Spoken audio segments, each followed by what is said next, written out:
Welcome to Dodgers Dogs as part of the Dodgers Daily Network. Casey Porter here, joined by Austin Brubaker. Austin, I know you've been doing the funky feather. You didn't have a whole lot to yell about yesterday at Great Lakes. It wasn't a great scoring day, but hey, it was a lot of fun. And it's really early for you, and you kind of lost your voice a little bit. Not totally, though, so we can still talk. Yeah, I lost my voice a little bit, so I apologize for my voice. Sounded a little bit off today. Casey, it's a privilege to be able to be here, to be able to talk some Dodgers baseball as best as I possibly can, and just talk a little bit about the Loons as well. Obviously, the game yesterday for Great Lakes didn't go exactly the way that we would have wanted it to, but that just means that minor league baseball is back, and that is amazing to be able to get all the affiliates back in action, to be able to see the system continue to go out there and develop. I'm really excited about today's show. Yeah, we'll get into your experience there at Great Lakes, but let's get into the Dodgers game. First loss of 2025, and it was really, I know they went to Japan, but it was the first true road game. And not only was it the first true road game, it's like in the hardest place in baseball to play, which is Philadelphia. And so, I mean, it's like you get out of the pan and you get into the fire, right? I mean, you go to Tokyo and then you come home and you're playing really good teams with the Braves and everybody else that you played there. Then your first road trip's in Philadelphia. Hey, this is a great roster, but it's been a really, really kind of a very difficult schedule at this point. The Dodgers have handled it well, but first loss last night. What are your thoughts? Yeah, they've handled it really well so far. Obviously, entering this game, they were 8-0. Phenomenal start for Los Angeles Dodgers. And then you enter a series in which this is going to be a big series for the Dodgers, just to see where they're at early in the season. And because the Philadelphia Phillies are expected to be one of those teams that is going to make the postseason, that is going to be of a challenge for the Dodgers. Remember back to 2024, this is a team that the Dodgers really struggled against during the middle of the season, in part because they were dealing with some injuries, but because the Phillies really had some of the Dodgers' number last season. To see where they're at with both of the clubs, to be able to find out different ways to be able to attack these Phillies pitchers while you get the chance to be able to see them early, I think is going to be really important for the Dodgers to be able to do. Yesterday, their first loss of the season obviously is disappointing because you want the club to go 162-0. Realistically, that's not going to be any sort of case during the game of baseball. And this is just one of those things that's going to happen when you go into an environment like this. So obviously not one of those things that's overly concerning if you're the Dodgers, but still some things to take note of. Yeah, not going to make too big of a deal out of them. I mean, you're not going to go, like you said, 162-0. I do expect them to go 161-1, though, now that they've lost their first game. I joke. But that's how good this team has just kind of an example. We joke like that to just kind of give our ideas of just how good we think this team actually is, what we know how they are. But I will say this, not going to make too big of a deal out of it, but I've said this before, even when the Dodgers were winning. So offensive numbers, just 5 hits last night.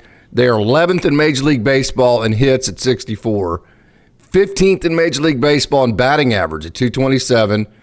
Just 4 walks last night. They're 3rd in the major leagues in drawing walks at 35. That's good. But they're 12th in on-base percentage, which is pretty close to middle of the pack at 319. Then they're 2nd in home runs, but just 6th in OPS.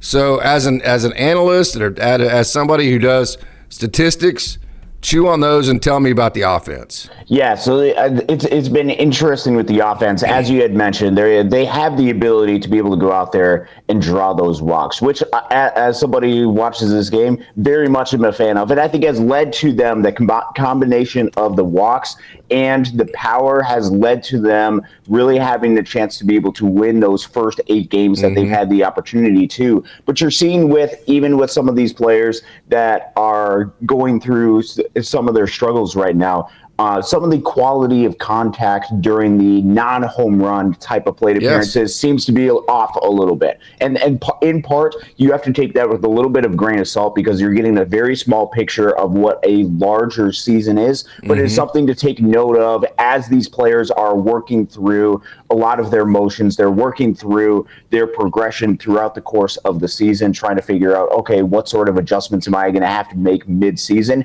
which is leading to a little bit more of swing and miss. You're seeing a little bit high swing and miss for some of the guys players like Muncy, players like Pages, like Kike a little bit right now. So I think of note for this offense right now, yes, they have some players that are hitting for a lot of power. Tommy Edman, you have to be amazed by what he's doing in the power department. But I think the completeness of a lot of these players' games isn't quite there. Either something where they're not trying as many walks as they should, or they aren't making the quality contact that they should be making, or they're striking out a little bit more. There just seems to be something for each one of these guys that is making this offense perhaps not living up to the statistical standard that I think they could be reaching, which I don't think is middle of the pack for a lot of these offensive stats.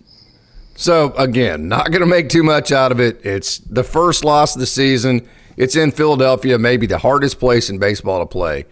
No big deal. I mean, you're not going to win every baseball game. I want to make sure and emphasize that. But just giving you those statistics, the fact the Dodgers aren't gathering a whole bunch of hits, their on-base percentage isn't great, but yet they are hitting home runs and walking.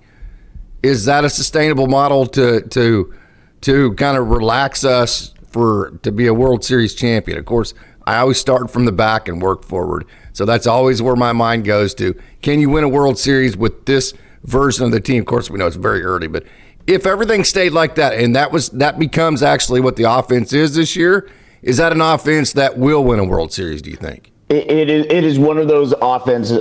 First off, I think the talent of this team is too good so that a lot of these players who might be struggling a little bit, which isn't everybody. There's a lot of players that are going and holding on to their weight and hitting for a lot of production. It's one of those things where I think they're going to be able to figure a lot of these different things out. But if that was the case, if it is we have a lot of power, we're able to draw a lot of walks, a lot of the other components are a little bit iffy, that could lead to a little bit, depending on if the power is there or not, and especially if there's a lot of swing and miss that's added in there, just a little bit more of inconsistencies. And if there's a lot of inconsistencies with this club, it could lead to a little bit of question marks during shorter sample sizes. And we'll be able to see this through the course of the regular season if this is the way that this offense continues to approach, is this team will go on stretches where it struggles for a couple of games in a row. But it is one of those things where I'm not expecting that from this team. I think these hitters are too good, and I think that what you notice with the game of baseball over large periods of time is that talent just seems to go out there and be able to produce relatively close to what they've done in the past, and that is my expectation. Yes, no doubt about it. And it's fun being nitpicky whenever you're the best team in baseball. You're 8-1 and talking about those. So certainly not trying to make too big of a deal out of any of that. Don't get me wrong. Just wanted to kind of talk about the trends and do what you do. And that's have water cooler talk about all the good and the bad. So the Tommy Edman deal, you mentioned him, and he hit another home run last night to pull the Dodgers within one. It's like, oh my God, the Dodgers are going to come back again there in the ninth inning. But I'll say this, and this is what I've been saying about Michael Conforto. I'm not surprised whatsoever about Tommy Edman. If you've been around the game of baseball, first of all, you know what kind of player he is. That's why I've fallen in love with him so much. You can just see it. I mean, literally, I mean, put down all your books, put down your analytics. No offense to the people that I love analytics. You know that. But when you evaluate this guy, just use your eyes. Don't use any computer. Don't use anything. Just watch the dude play and feel the impact he has on your team in so many different ways. So it doesn't surprise me he's having this much success. Everybody's surprised with the power to an extent, but it's another example, again, going back to Conforto, Teo Hernandez last year. He's having this success because his walk rate's like 3%, Austin. Yeah. So you know what that means, that his walk rate's 3%? That means that major league hitters, because they have to pitch to Shohei Ohtani, because they have to pitch to Mookie Betts, eventually Freddie Freeman, Teo Hernandez, Will Smith's hitting over 400. By the time they get to Edman, they have to throw strikes. They cannot walk Tommy Edman to face a Shohei Ohtani instead. And so he's getting hittable pitches to hit, more hittable than he's ever gotten in his career. And we see with the type of offensive game he has, with the support around him that gets him the pitches that he needs to hit, he can be a very good offensive player. This is set up just by the amount of talent around the roster, and he's taking advantage of it with his own talent. Yeah, no, Tommy Edman has a ton of talent, and you can even use a lot of the analytics to be able to back up the skill set that he has just based on the fundamental characteristics of his game. When the Dodgers acquired him at the trade deadline, he was one of those players that was very versatile, but at areas of need in which the Dodgers had shortstop, second base, and center field. And he also brings a lot of the fundamental baseball characteristics to his game. He is one of the most, and probably the most fundamentally sound baseball player on the field when the Dodgers go out there. And so what you're able to add with Tommy Edman is the offensive upside, because pitchers are dealing with, as you had mentioned, Shohei Ohtani, Mookie Betts. When Freddie Freeman is healthy, they're dealing with Freddie Freeman, Teoscar Hernandez. There's just a lot of thump that is in this lineup that if you're going to choose a hitter to go ahead and challenge, and this is with me speaking as well, it's Tommy Edman. Yes, he's not one of those guys that is going to strike out a whole lot. And so it's one of those things where you have to go out there and challenge him a little bit. And it is completely surprising, at least to me. Perhaps there's some people that aren't completely surprised, but the amount of power that Tommy Edman is getting, I think it has in large part due to the type of pitches, as you have mentioned, that he's getting because of the people that are the other opposing hitters have to face. It is amazing to see the offensive power performance that he's able to have, and he's taking advantage of those pitches that he's getting. I'm expecting some of the walks to jump up a little bit more as the season goes along. That's just especially if he keeps hitting like this. If he keeps hitting like this is something that's going to happen, or he's going to have to continue hitting for this level of production. Otherwise, some of the offensive numbers might dip a little bit. But with Tommy Edman, with what he's doing right now, he is not just going out there and hitting bombs. He's also providing the most fundamentally sound defense out there at the second base position. And he is a true ball player. It is incredible to watch him. Through the first 9 games, there's an argument to make that he might be the best and most valuable player of any player for any team out there. And I am not kidding, Austin. That's a crazy 9 games, I get it. But I don't think that's a crazy statement to make through 9 games. He's already accumulated 0.6 WAR through those 9 games, which technically is second on the team to Will Smith at 0.7. But it's right up there with the top versatility, playing different places. Yes, that component, you got to give it to him. Yeah, no doubt. So I've got a bone to pick with Dave, and this happens. Hey, we're going to do it every time that this is not meant to be anything other than I just don't agree with this specific decision. My thoughts on Dave Roberts, I think he's the best manager in baseball. I think he's a Hall of Fame manager. I'm going to always preface anything that I have, a disagreement I have, with that, because it does not go any further than you and I are going to have disagreements, but it never goes further than just, I don't necessarily agree with you on that issue. So, right? I mean, so we have a discussion, and then afterwards, we don't even remember it. So that's how I approach my conversations about some decisions that Dave makes that I just simply don't agree with, and that doesn't even mean I'm right. So when you're losing in the game, Austin, when you're losing, especially by multiple runs like the Dodgers were doing, they were losing 3-0, you have a saying in baseball, get the tying run to the plate. Just get the tying run to the plate. And the reason why that is such a big deal, because that's really the first chance you have to tie the game with one swing in the at bat. And we know, hey, the Dodgers so far have hit 1 million home runs. They've hit the second, I believe, either the first or second amount of home runs of anybody in the league. Second amount of home runs of anybody in Major League Baseball with 19. So getting the tying run to the plate is a huge deal, especially when it's Mookie Betts, who has been like the most. He already has the walk-off. He has the 3 home runs he has this year have all been like the Dodgers were losing and now they're not. So, I mean, he's Mookie Betts to begin with. He's clutch. You already have the tying run to the plate. I get it that Teo Hernandez had stolen a base earlier. I get it that you stole a base in the 9th inning, so the stolen base was there. Mookie Betts stole a base. I get it. But not with the tying run at the plate and not with it being Mookie Betts.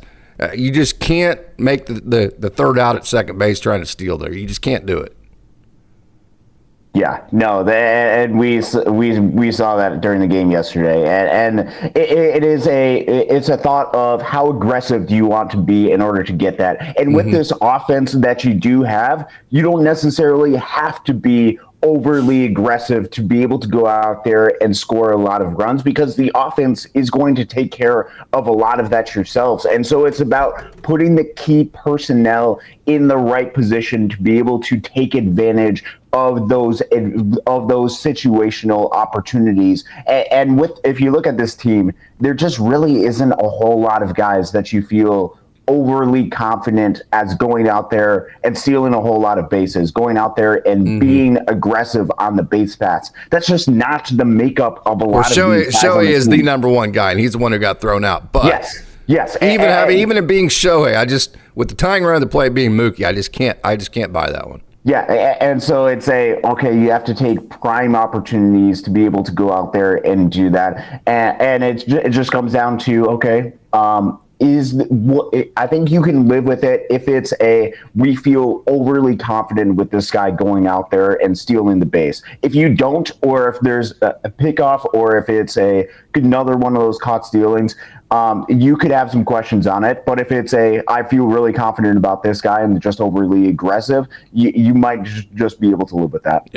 Yeah. So Yoshinobu Yamamoto, he was just absolutely awesome. Before we get into we're going to transition out of the pitching side. You know who leads the league in ERA so far? I believe all of baseball, not just National League, all of baseball. The Padres. The Padres, man. Yeah. Which, hey, I want the Padres to be good. I'm different. I don't like the Padres. They're like scratching nails on a chalkboard to me. That's how I think of the Padres. But I like it when they're good enough, because we said it all last year. If the Padres are good, if the Diamondbacks are good, if the Giants are good, that pushes the Dodgers. And when the Dodgers get pushed, I think that makes the Dodgers a better team. So I'm different. I like the fact that the Padres are as good as they are. I like the fact that they're the best in ERA. I think that sets up for the Dodgers, them to have the Dodgers' attention all year, and I think that's a good thing. Yeah, they've been really feisty through the course of the season. A lot of the offensive characteristics that we talked about going into the series last year remain consistent for the Padres this year. They've got a ton of talent. There's a lot of talent that is in the National League West this season, which is going to push the Dodgers. Okay, so Yoshinobu Yamamoto, 6 innings, 3 hits, 1 run, 5 strikeouts, 3 walks. 4-seam was 96 to 97. Here's the deal, though, sweet spot. I've said this many different times. That like 58 to like 65% in zone percentage for the fastball. For some reason, when pitchers, not for some reason, I'll explain here in a second, but that 60% range is like a magic number, because it's like you're throwing your fastball in the zone enough to be effective and get ahead in counts, which allows you to get to the splitter because you're in pitchers counts. So you're throwing enough strikes to get into pitchers counts, but you're not throwing so many that hitters are just sitting on it and sitting dead red on you. So Yoshinobu Yamamoto exactly 60% with his 4-seam and strikes last night. Splitter, so that goes to show whenever you're in that zone, Splitter was only in the zone 30% of the time, but his curveball didn't get ambushed. So fastball in the zone 60%. Curveball only had an average exit velo of 83%. So curveball doesn't get ambushed. Fastball 60% of the time. Then that allows him to let that splitter eat. He doesn't have to throw it for strikes. He only threw it for strikes 33% of the time, but it had almost a 60% whiff rate. So he's able to use now his splitter to get swing and miss instead of having to throw it for a strike. Makes that a better pitch. And then another pitch that's a bigger pitch than kind of the unsung pitch of his arsenal, his cutter. The reason why his cutter is such a big pitch, he landed it almost 70% of the time. So why is that big? It's another pitch to steal strikes that makes it to where he doesn't have to throw a splitter for strikes, which means he can just let his splitter eat. When his splitter eats, hitters chase it, and when they chase it, they don't hit it. Yeah, no, great breakdown on Yamamoto and just what makes him effective. And look, Yoshi Yamamoto just went out there and really did an excellent job against a Phillies lineup that is deep and incredibly talented. He was able to be effective because he was able to get that fastball in the zone. And we've seen a lot of progression with Yamamoto through the court. Early part of this season, just overall 16 innings, which still early in the season, just 3 starts, 169 ERA to this point of the season. A lot of the expected FIP numbers are really backing it up so far. I think you mentioned it. When he's able to get the fastball in the color, he's able to land those pitches in zone, and he's not able to rely on those secondary pitches and have them be strike pitches. He's allowing them to be able to be a little bit more chase pitches, which means they're not landing right in the heart of the dead part of the zone. That allows so much success for him. And it's one of the things that I think if you think about other pitchers that are part of the staff, for like a Roki Sasaki, if he could get that fastball more in the zone and not have his other pitches secondary pitches be those strike pitches, but he can have that fastball be in the zone, that's going to open up so much success for him. It's been great to be able to see just a progression that Yoshi Yamamoto is going to have, but I think that also is going to allow them to be able to work with some of the other pitchers on staff and just continue to help with their improvements. Yoshi Yamamoto is looking phenomenal so far. I would agree, and the reason why it's important to throw your fastball for a strike, not have to rely on throwing your secondaries for a strike. Hey, it's easy to control your secondaries usually. I mean, major leaguers, they can flip their secondaries in for a strike, but as you mentioned, it's going to be a hittable strike, and the curveball is the one that gets ambushed.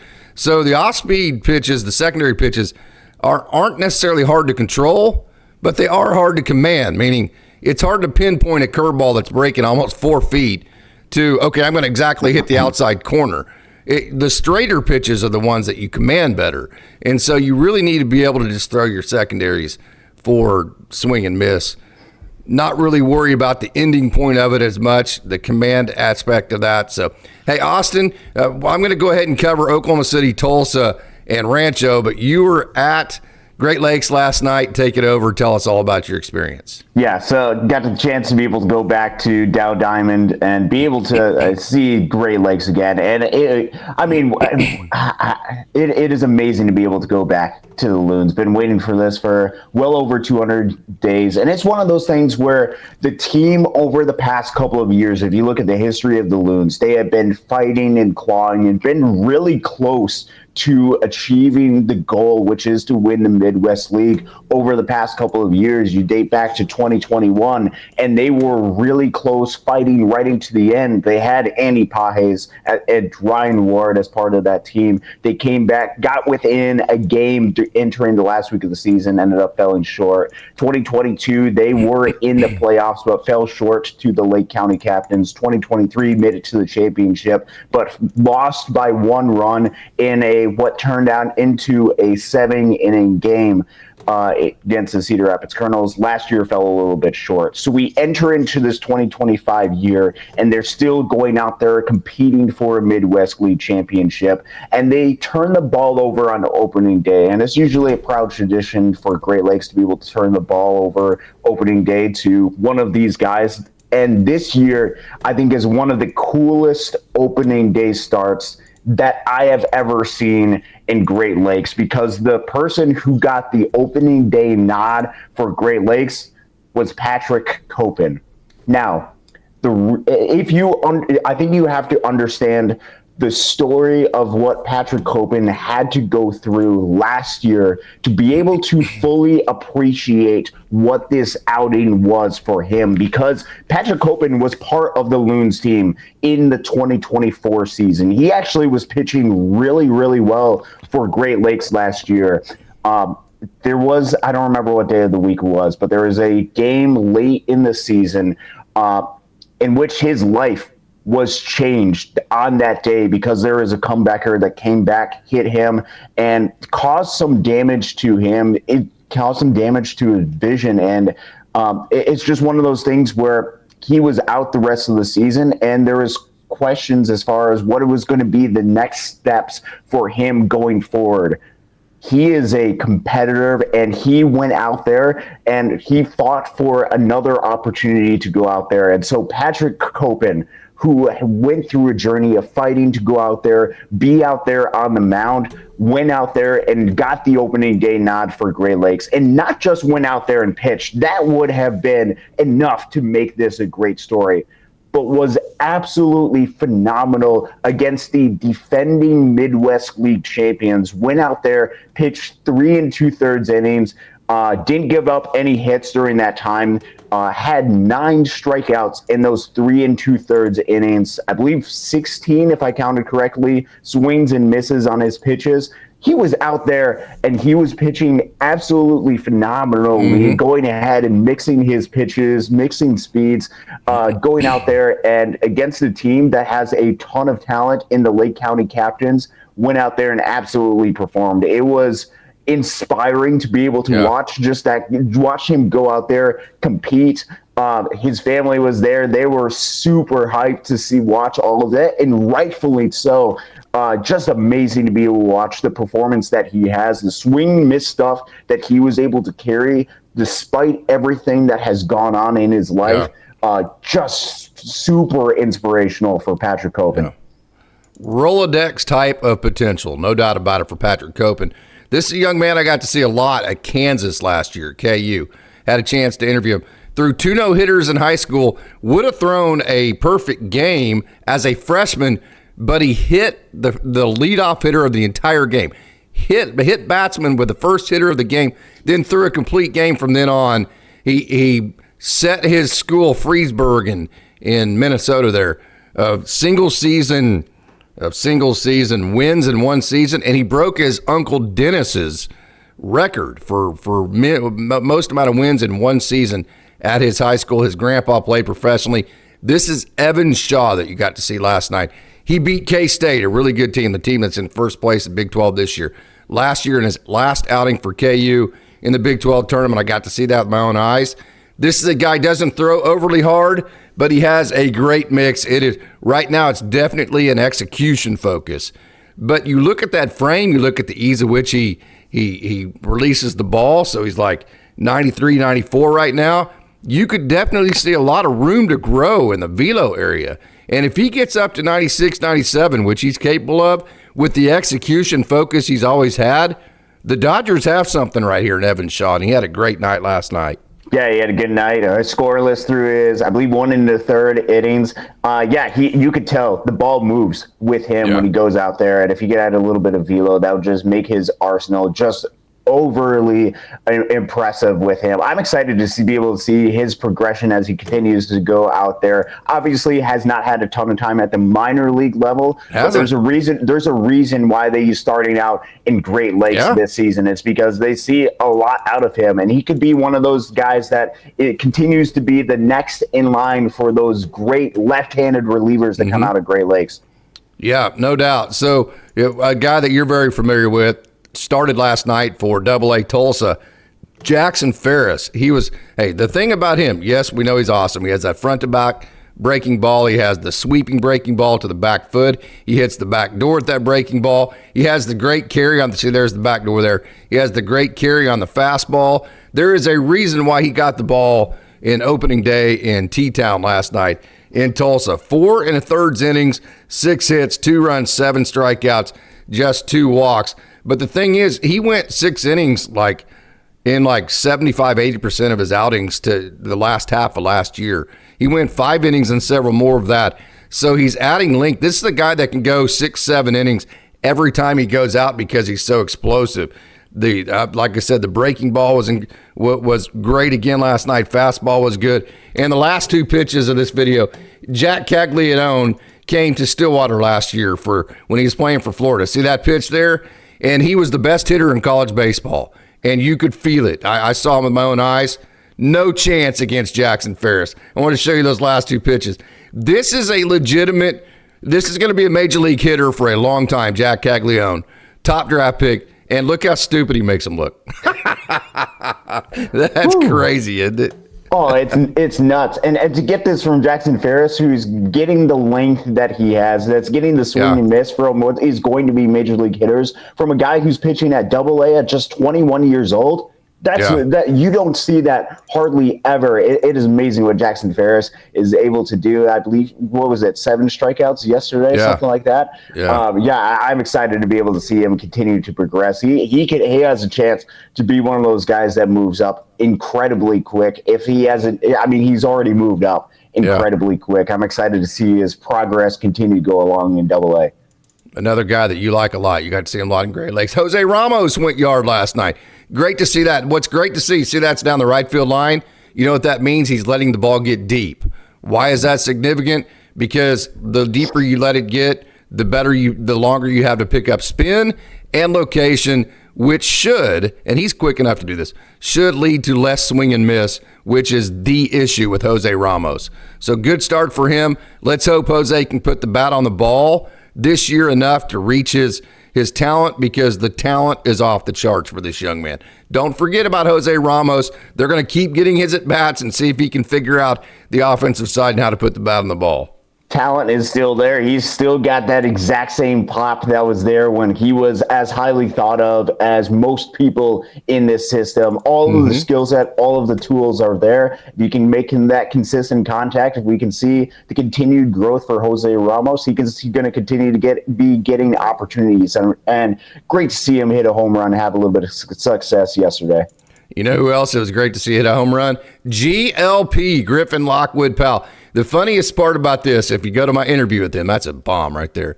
He's from South Dakota, and he's like, I love playing baseball in cold weather. Because I was like, man, what's it like being in Great Lakes and seeing all those Dominican guys? You're from South Dakota, and you're in short sleeves, and they're like dying over there. Oh, yeah, it's funny. He goes, I love it when it's cold. I'd much rather it be 50 degrees than it be 100. Well, guess exactly what the temperature was last night in Tulsa. 50 degrees. And there you go. He loves playing in cold weather, hits a home run. I know you love GLP. Griffin Lockwood Powell, who caught last night, can play first base, can play outfield, can do a little bit of everything. Yeah, he can do a little bit of everything right there. Fans got to see him a lot during spring training this upcoming season. Just to get to see him have that success, he can provide a lot of impact with the bat, not just the versatility on the field, but he's got that power. He's got the ability to hit doubles, hit it out of the ballpark when he needs to, and just be a consistent force offensively. One of those guys that you wouldn't necessarily think about right at the top, but then you look at the numbers, and GLP is one of the best hitters on the team.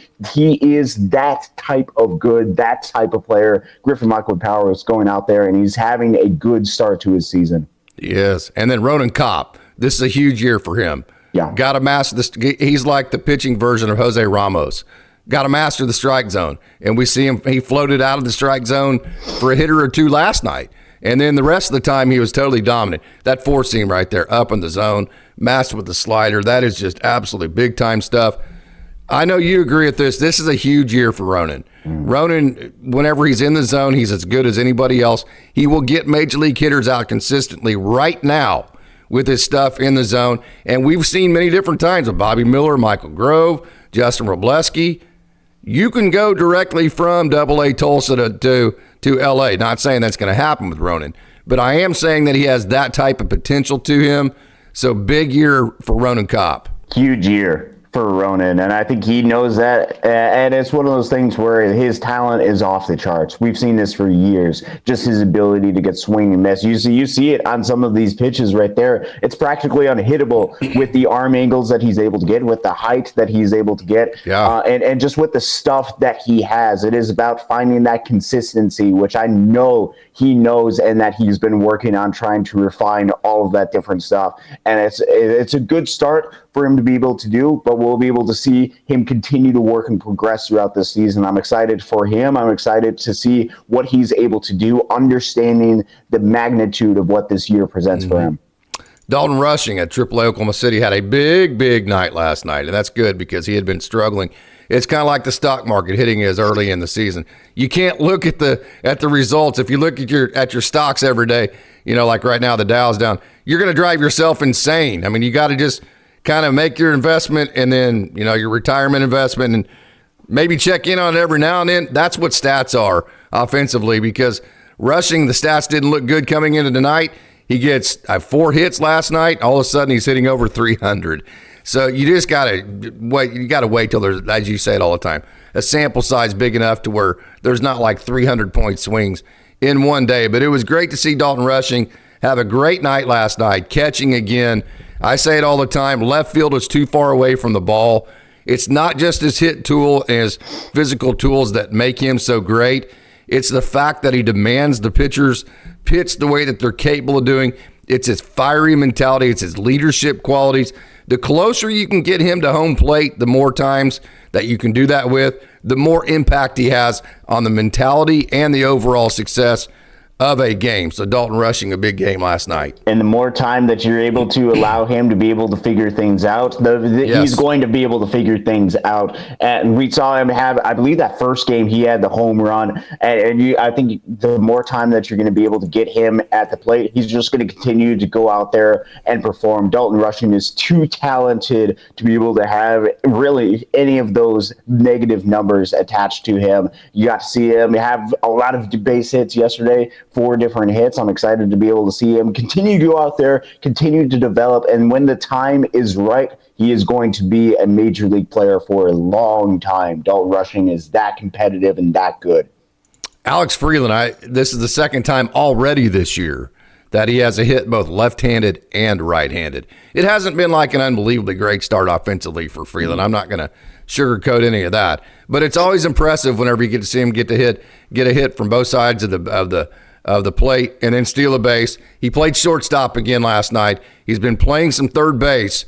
What are your thoughts on what the organization's doing with Alex Freeland and where he stands? Yeah, that would be kind of my expectation. Obviously, you want him to have still that shortstop ability, just in case it's one of those things that the Dodgers need out of him. But adding in a little bit of that versatility across the diamond at second base or at third base.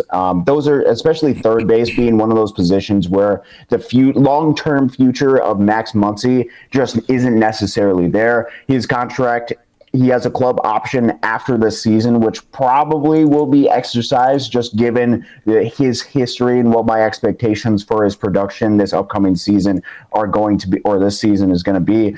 With Freeland, it's one of those things where it is a little bit of a cold start for him, and you can see that with some of the plate appearances. But I think as he continues to get locked in, I think he's going to be able to make a little bit more contact, and then particularly be able to drive the ball more into those gaps. I think he's still trying to figure things out. Didn't necessarily get as much action in spring training as I necessarily thought of. So it could be one of those things where he's still working through a lot of stuff. And as he gets more dialed in, you're going to start to see more of these 2-hit games like he had yesterday. Yeah, I would agree. Hey, another really cool story.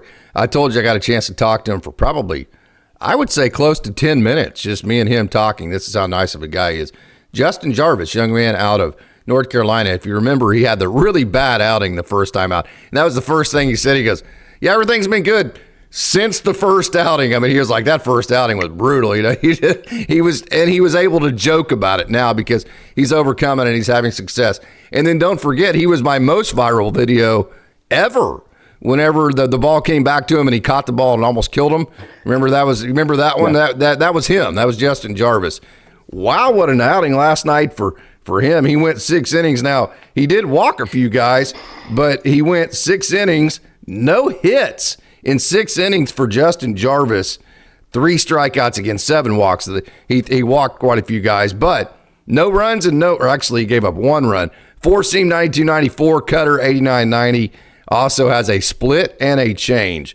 So getting to know more about Justin Jarvis, squarely just a depth piece in the organization. Why do you need to know about guys like this? These are the kinds of guys that the Dodgers bring in their system, and they maximize what they can do, and then they turn around a lot of times and trade them for like pieces that win on the margins for the Dodgers. Now, this was said in the broadcast last night. This is not me. The organization has said his body type, the way he looks, the way he delivers the ball, everything on the mound, kind of has a visual effect of Walker Buehler. And if you look at his body and the way he pitches and his pitching mechanics, that does kind of look like the way Walker Buehler pitches. Not saying he is Walker Buehler, anything like that, just the visual effects. Yeah, it'll be interesting to see, especially with an organization that worked with Walker Buehler as long as the Dodgers had. Not saying that he will be like that, but understands a little bit kind of what the mechanics might be for a player like Justin Jarvis, just the amount of success that they could have. And they could transition him into being one of those guys that perhaps sticks around for a little bit, or maybe he's able to have, if he has similar success to what he had last night, he's able to stick around for a little bit longer. We know that the Dodgers are going to need a lot of arms to be able to get through 162 of the season, and perhaps they could call upon at some point a player like a Justin Jarvis. So being able to go out there and watch, and especially for somebody who can provide length, and with him, I think he had 6 innings yesterday, something like that. He was able to pitch a lot for Oklahoma City. Interesting to see just the amount of success that he's able to continue to have. He's definitely a guy to keep an eye out for if you're talking about arms in this system that the Dodgers could call upon at some point this season. All right, Austin, I know that it was a little bit late whenever the Quakes got started last night for you because you were with Great Lakes. So you didn't get a chance to see that yet. You'll check that out today. So I'm going to go ahead and take care of the Quakes segment here today, starting with Hyun-Suk Yang. Wow, what a great performance, debut. 2025, 4 innings pitched, 2 hits, 1 run, 4 strikeouts, and 4 walks. Of course, the walks part of it, that's just part of just kind of growing up to the system and refining your command and your mix and all that. But a huge arsenal for Hyun-Suk Yang, who's 6'4", 21 years old. Velo is going to be very good, probably high 90s by the time he's done. And then keep watching because the last, of course, it rolls back over, but watch that one right there. Woo, look at that curveball. That was to end the first inning. That is a big-time pitch off of some good velo, off of a long frame, good angle, tough angles for hitters to hit off of. So fastball, curveball, big slider. He has a harder, smaller slider and a changeup. So a big mix, good velo, good size, a wonderful growth mentality. I have communicated with him several different times. I've not got him on for an interview yet, but he definitely has that growth mentality, like the Ben Kasparius thing, like, hey, just tell me what I need to do, and that's what we'll need, and that's what we'll do, and I'll just continue to work at it and get better. So stay tuned on the Hyun-Suk Yang front because this is a definite Rolodex dude. He is a guy that as he moves on, he will be more than that. He will be a front of the Rolodex guy. So we need to just keep an eye out for Hyun-Suk Yang because, again, he has everything that you possibly could want. The attitude, the mentality, the size, and the ability, no doubt about it. Talk about Rolodex. It was a Rolodex night in Rancho. This is the first time I've ever seen Jaron Elkins, who was drafted back in 2023, 8th round. Fought some injuries. He has a multi-sport background. I believe he is a quarterback. Don't quote me on that. But I know he's a really good football player. Dodgers love those multi-sport guys because they know how to compete and they are very athletic. So great to see Jaron Elkins, who last year at the complex hit 285. Remember, that team won a championship. OPS 869. So there is your first good look. Look at that young man run. He's big at 6'1". You can obviously tell that he's very strong. There's Kellen Lindsey. We're going to get to him here in just a minute. Obviously very strong, but very big, very energetic. He just really loves playing baseball. Super excited to get video of him each and every night and kind of get to know more about his game. I have communicated with him a couple of times. Wonderful young man. So super excited about Jaron Elkins. And then Joendry Vargas. We continue on with our Rolodex show with Rancho Cucamonga. Very first hit for the phenom shortstop prospect, Joendry Vargas. Will not be his last. I love the fact that he used up the middle. We're going to get to Kellen Lindsey here, who hit the ball to right field for his hit. So Joendry Vargas, he is on the board for hits in 2025 in his first at-bat of the season. Had a couple of hits last night. Jaron Elkins also had a multi-hit game. Vargas is 6'4", shortstop prospect like Emil Morales. Big dudes coming up as the shortstop prospects. Just 19 years old and is a consensus top prospect, not just for the Dodgers, but in all of the game of baseball. There are people out there that think Joendry Vargas is maybe the best prospect Well, I'll just say this. He is a very big deal in the prospects ranks. Joendry Vargas, big dude, shortstop, can hit, great mentality. So keep, as we see as the year goes on, let's keep our eye out on the progress of Joendry Vargas and see how he does as he continues to face, one challenge after the other as you work your way up through the minor leagues. So excited to see the first hit for Joendry Vargas. And then it didn't take Kellen Lindsey right there long to make his mark. Remember, he was the Dodgers' first pick last summer in the draft, and he has 80 grade speed, another shortstop prospect. So you have Emil Morales, Kellen Lindsey, Elijah Hainline, you've got Joendry Vargas, you've got all these wonderful Oswaldo Osorio. You've got all these wonderful young shortstop prospects. Nobody faster than Kellen Lindsey. 80 grade speed, obviously. He uses the opposite field very well. So good. There's a good look at Kellen Lindsey. You got to see him, Joendry Vargas, Jaron Elkins, Yun-Sok Yang. Again, this was the Rolodex part of today's show. So going to bring back in Austin now. Totally agree. So, hey, we're back, Austin. Final thoughts here, man. This has been a lot of fun. Appreciate you waking up after doing all the funky. Well, you didn't do very many because they didn't score very much, but appreciate you waking up after opening night, the hangover after an opening night loss.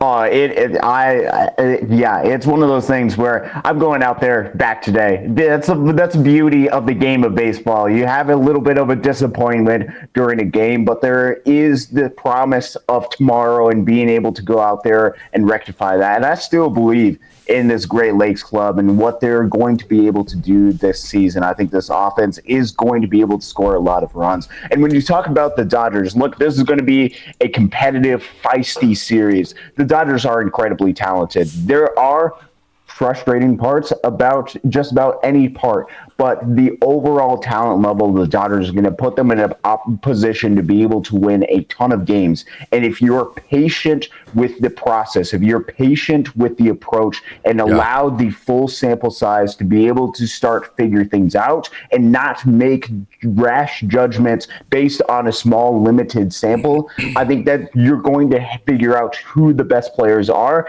and then ultimately you're going to allow the best opportunity to be able to come. And that is what we're in part witnessing right now, is the start of the season and the start to see what does the 2025 season look like for each one of these guys. So it's a battle of being patient while also trying to figure out and what the actual season is going to look like for these guys. And I think the Dodgers are incredibly talented. And I think as you continue to wait, you're going to see a lot of wins stack up for the Dodgers, as we've already seen this season. Going to be interesting. Roki Sasaki's second start tonight, and it's coming off of a Dodgers loss, and it's in a hostile environment. Talk about somebody who's been thrown right into the frying pan. That has been Roki Sasaki. I'm super excited to watch him throw tonight. Hey, Austin, thank you so much for joining. So for Austin Brubaker, I am Casey Porter. Dodgers 8-1 on the season. Roki Sasaki and I going to get after it all over again, all up and down the system. So I want to thank you for tuning in, and until next time, it's a great day to be a Dodger.